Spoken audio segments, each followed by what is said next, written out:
Hello, book lovers, and welcome back to my channel. Or if you're new here, I'm Beth, and this is Boo's Book Nook.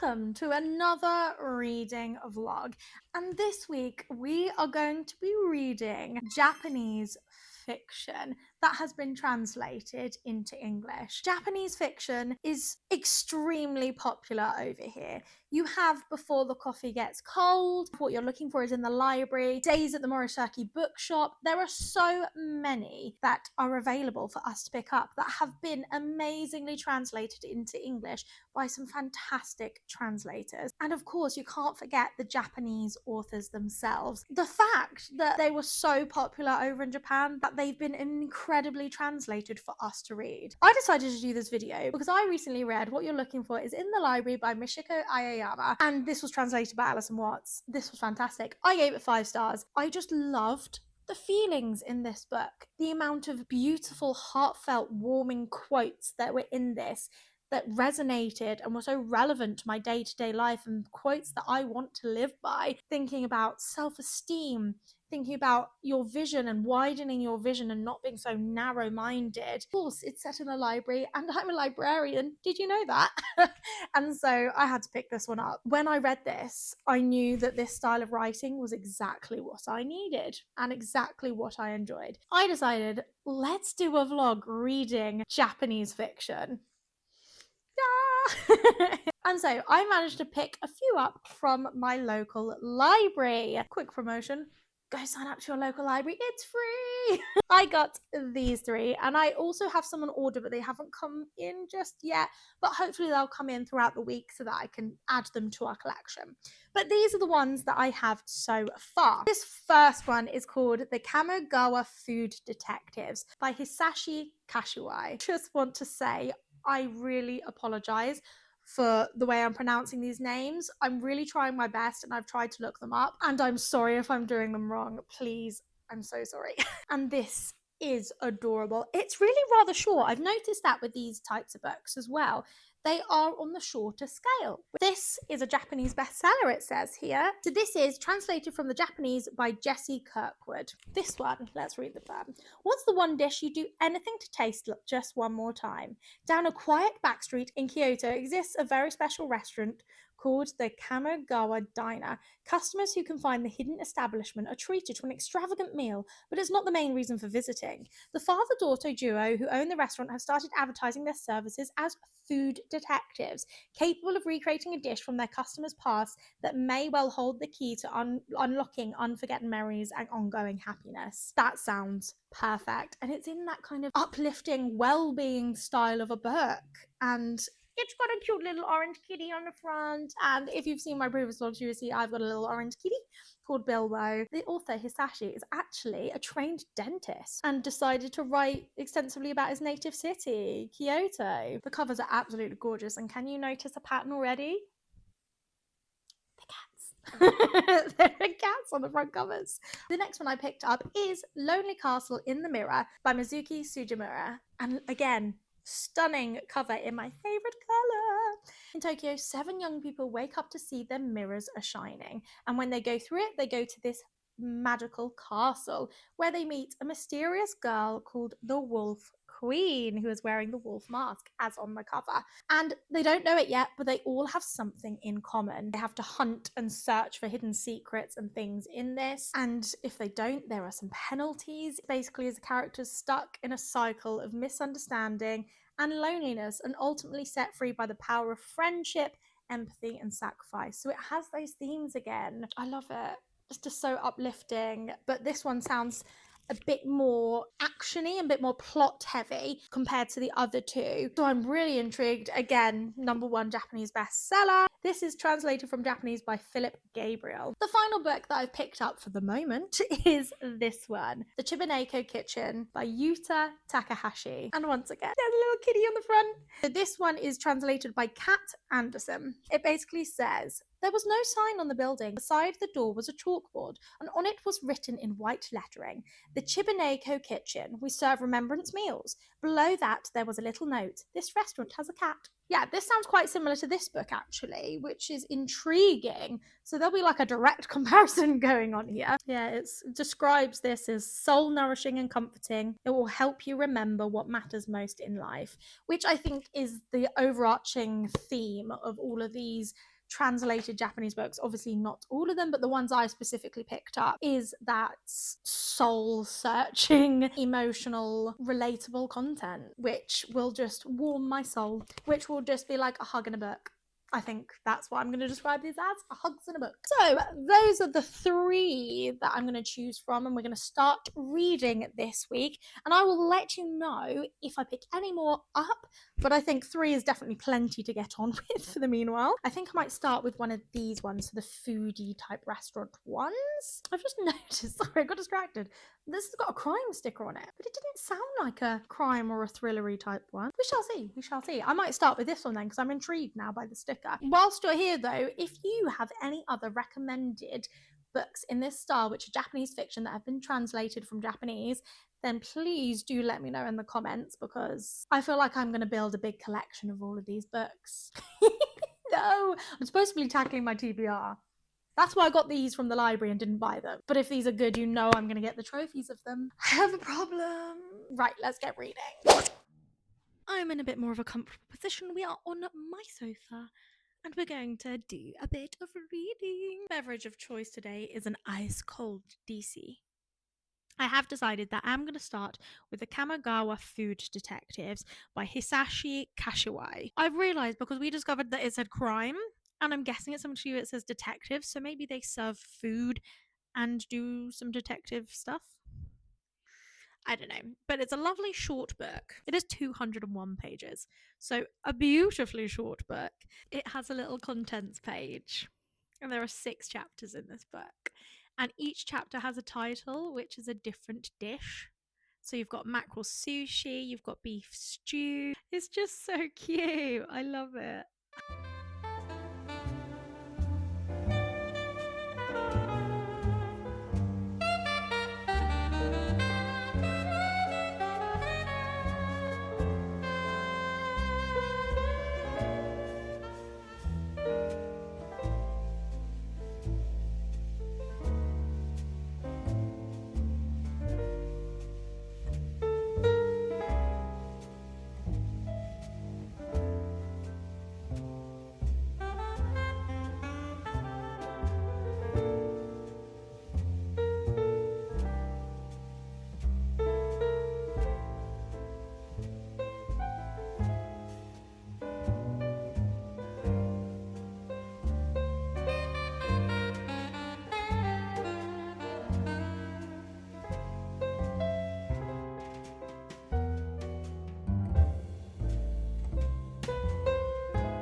Hello, my lovely book lovers, and happy Sunday. It's currently 4:30 in the afternoon, and I've just got back from work, and the hubby is out, so I thought, let's update you.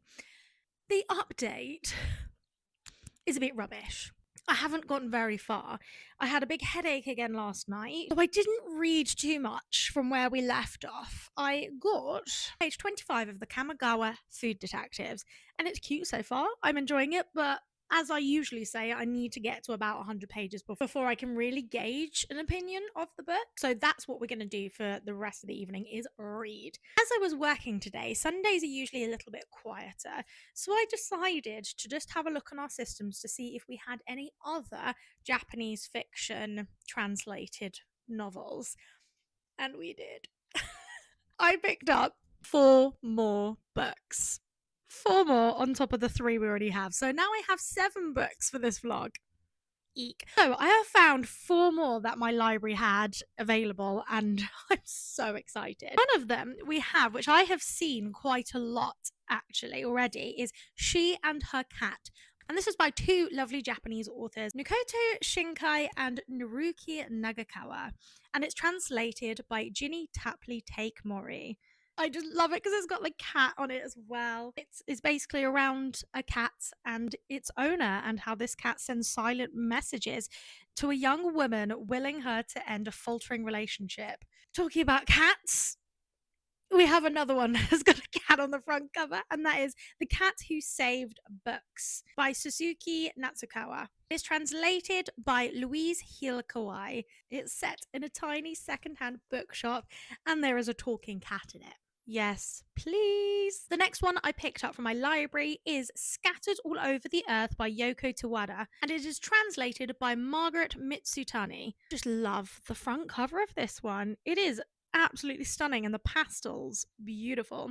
Wow, this sounds a little bit more like a dystopian novel, where it's basically saying Japan has vanished into the sea and is only remembered as the land of sushi. Oh my goodness.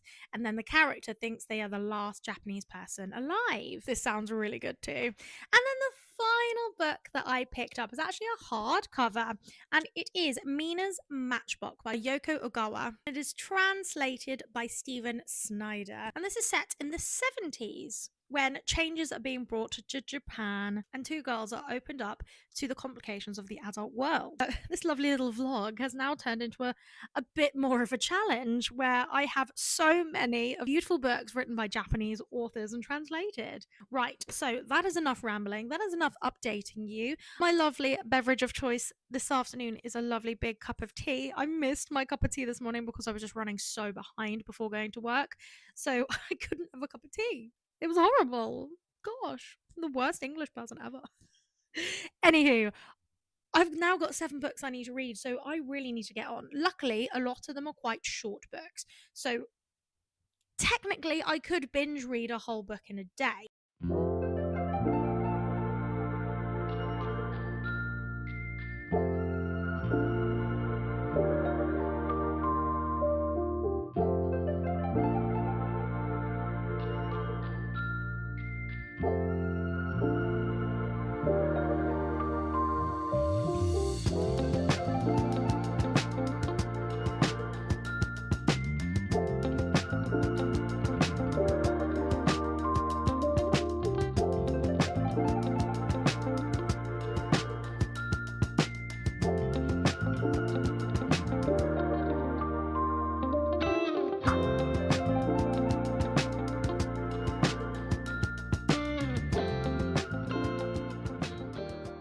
Hello my loves, and happy Bank Holiday Monday. That's right, another beautiful bank holiday where I can just sit and read. We have done pretty well with the reading thus far. Let me update you. Where I left you, I was reading this one, the Kamigawa Food Detectives. I finished this last night and it was a really sweet read. I thoroughly enjoyed it.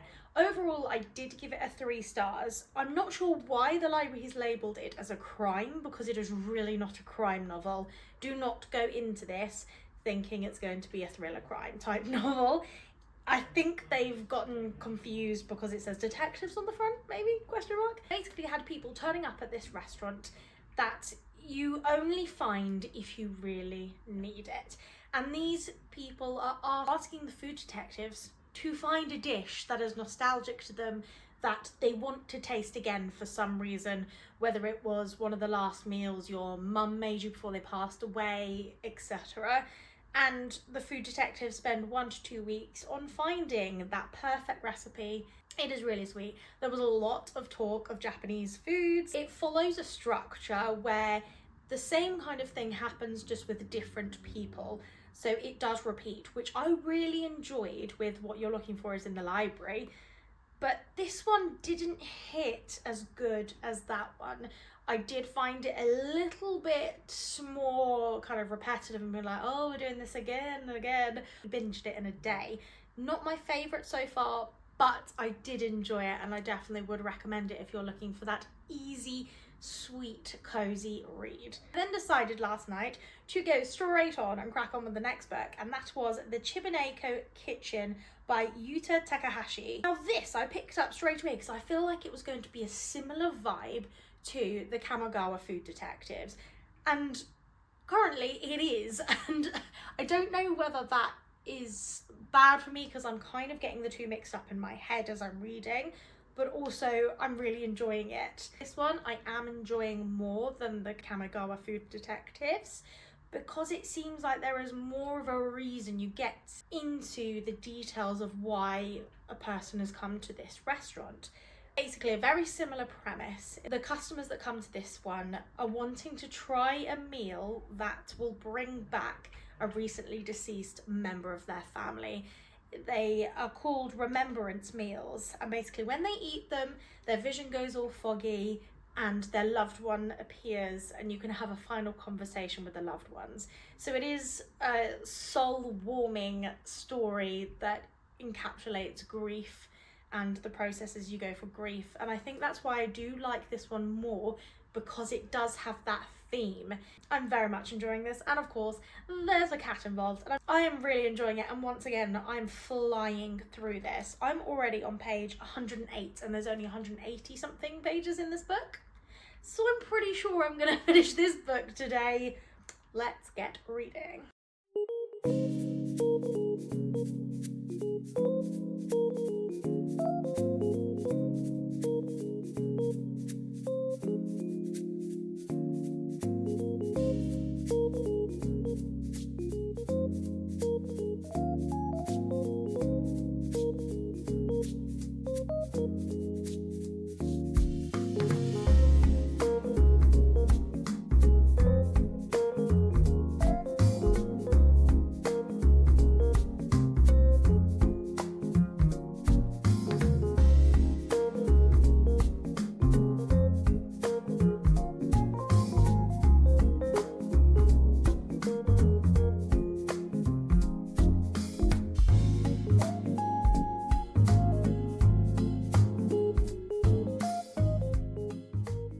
Evening. It is a few hours later now. It is now 8:20, and we have some updates. I also just want to say I looked back at the previous clip and my microphone wasn't working. I apologise for that absolutely rubbish audio that you had in the previous clip, but hopefully it's all working now. So, reading update. I finished it. I finished the Chibaneko Kitchen and it was fantastic. Oh my god, I really, really liked it. I've given it a 4 stars. Like I was saying earlier, you really get to know the characters in this, and running theme throughout this is grief and speaking to your loved ones for that final time over a nostalgic meal. Good food like that can hold memories and bring back that nostalgia. It just made me think of what I'd do if one of my loved ones had passed away, what I'd give to have a remembrance meal, to see them just that one last time. There were some lovely quotes in this. Now, I didn't know which one to pick up next, so I did the real childish thing and play Ip Dip Doo with the rest of my books. If you don't know, it's Ip Dip Doo, cat's got flu, dog's got chicken pox, out goes you. Yeah, child. And basically that got rid of these ones, and the book that I have randomly chosen next then is this one. So it is She and Her Cat by Makoto Shinkai and Naruki Nagakawa, translated by Ginny Tapley Take Mori. So it follows a cat named Chobi who sends silent messages to a woman trying to convince her to end a faltering relationship. This is a really short book. It is 154 pages long. So once again, I really think I'm going to read this quite quickly. It is nearly 8:30 in the evening on Monday evening. Right, enough rambling and on to reading. Let's get this beauty started.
evening, my lovelies.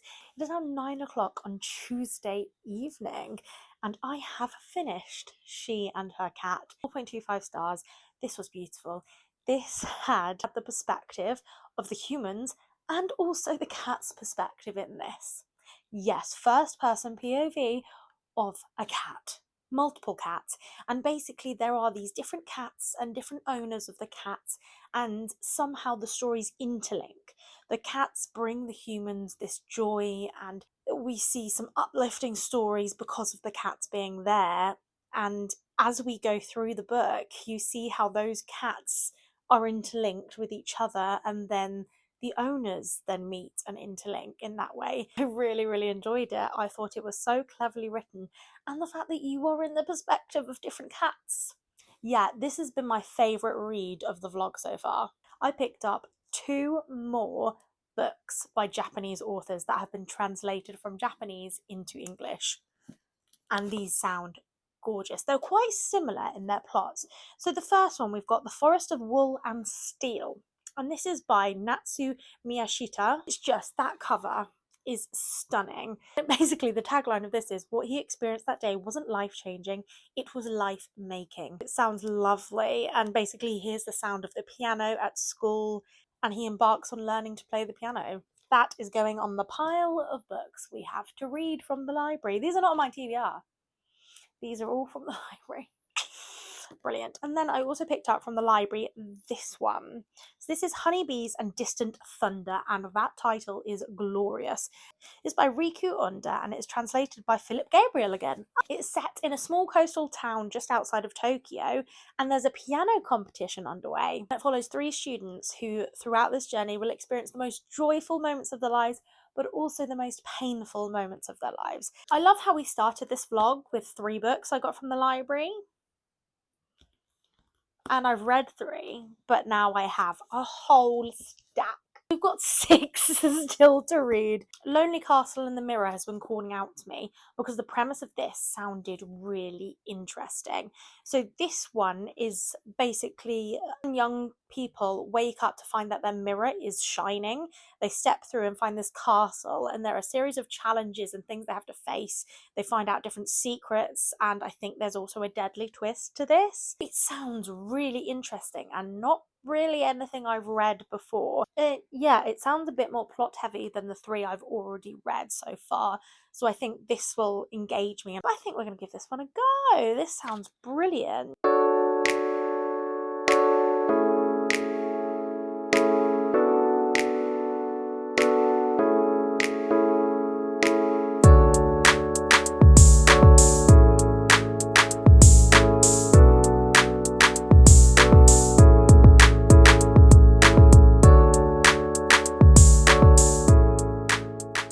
Hello, my lovelies. Happy Thursday and happy VE Day. It is the 80th anniversary for VE Day, so whatever you're doing, I hope you remember what happened during that time.